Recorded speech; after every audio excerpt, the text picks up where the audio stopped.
আসসালামু আলাইকুম, welcome back to my channel. আবারও হাজির হয়ে গেছি নতুন একটা পর্বের সাথে। আজ আমি তৈরি করে দেখাবো বেবি সুইট মিষ্টি। হাতের কাছে থাকা সুজি দিয়ে এই লোভনীয় বেবি সুইট মিষ্টিটা আপনারা তৈরি করে নিতে পারবেন। জাস্ট মাত্র 3টি উপকরণ প্রয়োজন হবে এই মিষ্টিটা তৈরি করতে। চলুন তাহলে আর কথা না বাড়িয়ে মূল রেসিপিতে চলে যাই। শুরুতে চুলায় একটা কড়া বসিয়ে নিয়েছি। কড়াটা আমি গরম করে দিয়ে দিচ্ছি 1 কাপ সুজি। এবার এই সুজিটা আমি হালকা আছে 2 থেকে 3 মিনিটের মতো ভেজে নেব।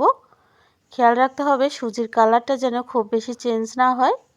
হালকা করে ভেজে নিয়ে এবার আমি দিয়ে দিচ্ছি 1 চা চামচ চিনি। এবার আমি দিয়ে দিচ্ছি খুবই সামান্য একটু লবণ। লবণটা মিষ্টি খাবারের স্বাদ ব্যালেন্স করে। এবার চিনি ও লবণটা নেড়েচেড়ে মিশিয়ে দেব। এবার আমি নিয়ে নিচ্ছি পানি। যে বাটি মেপে আমি সুজিটা নিয়েছি সেই বাটির আমি 2 কাপ পানি নিয়ে নিচ্ছি।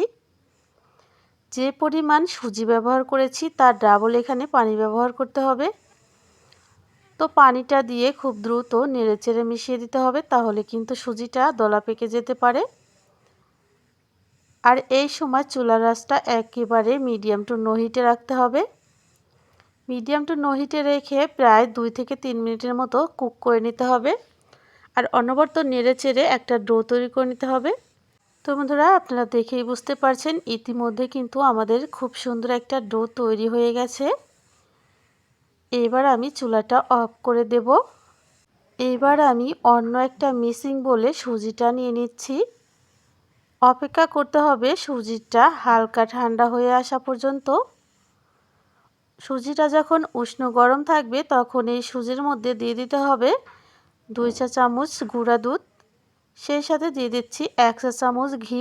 আপনারা চাইলে ঘির পরিবর্তে সাদা তেলও ব্যবহার করতে পারেন। এবার আমি হাত দিয়ে খুব ভালো করে মেখে নেব।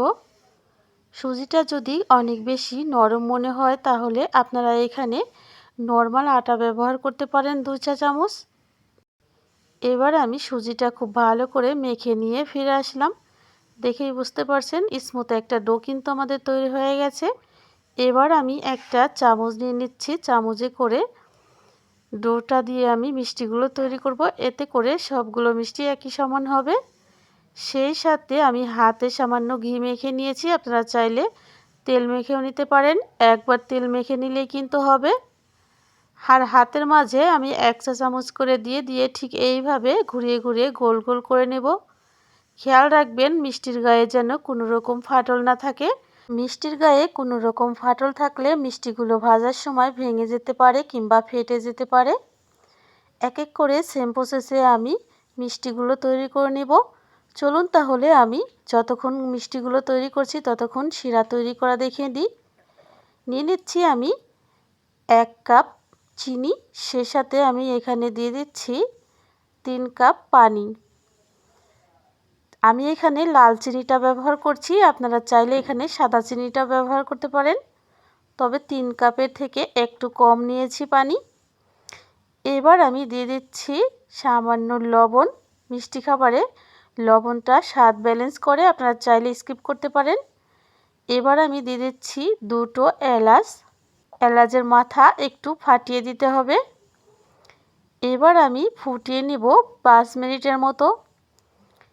এতে করে আমাদের রসটা খুব ভালো করে স্বচ্ছ হয়ে যাবে। যেহেতু আমি এখানে লাল চিনিটা ব্যবহার করেছি সেজন্য আমি একটু পানি বেশি ব্যবহার করেছি। সাদা চিনি হলে 1 কাপ চিনির জন্য আপনারা 2 কাপ পানি ব্যবহার করবেন। সাদা চিনি ব্যবহার করলে রসটা ফুটে উঠলেই চুলাটা অফ করে দিতে হবে। এদিকে আমার মিষ্টিগুলো কিন্তু তৈরি করা হয়ে গেছে। দেখেই বুঝতে পারছেন মিষ্টির গা কিন্তু একেবারেই স্মুথ। এদিকে চুলোয় একটা কড়াতে আমি তেল নিয়েছি। তেলটা আমি হাই হিটে গরম করে নিয়েছি। এবারে তেলের মধ্যে আমি এক এক করে মিষ্টিগুলো ছেড়ে দেব। অবশ্যই তেলের তাপমাত্রা অনেক বেশি হতে হবে, না হলে কিন্তু সুজির মিষ্টিগুলো ভেঙে যাবে। প্রায় 1 মিনিটের মতো তেলে দেওয়ার পর ভাজতে হবে। এর মধ্যে কিন্তু কোনোভাবে নাড়াচাড়া করা যাবে না।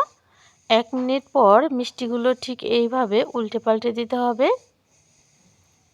অবশ্যই হালকা হাতে মিষ্টিগুলো নাড়িয়ে চাড়িয়ে দিতে হবে। খুব বেশি জোরে নাড়াচাড়া করলে কিন্তু মিষ্টিগুলো ভেঙে যেতে পারে। প্রায় 2 মিনিট পর আমি যে মিষ্টিগুলো একটু হালকা কালার রাখবো সেগুলো তুলে নিলাম। এবার আমি আরও ভেজে নেব কিছুক্ষণ। প্রায় 3 থেকে 4 মিনিট পর ফিরে আসলাম। এবার কিন্তু এই সুজির মিষ্টিগুলো মাঝারি কালার এসেছে, আর এইখান থেকে আমি অর্ধেকটা মিষ্টি তুলে নিব। তেল ঝরিয়ে মিষ্টিগুলো তুলে নিতে হবে।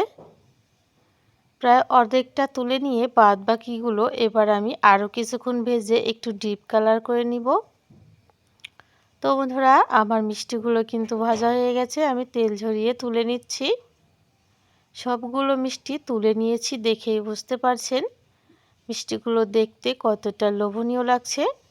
এবার আমি নিয়ে নিচ্ছি চিনি তৈরি শিরা। শিরাটা যদি গরম না থাকে অবশ্যই একটু গরম করে নিতে হবে।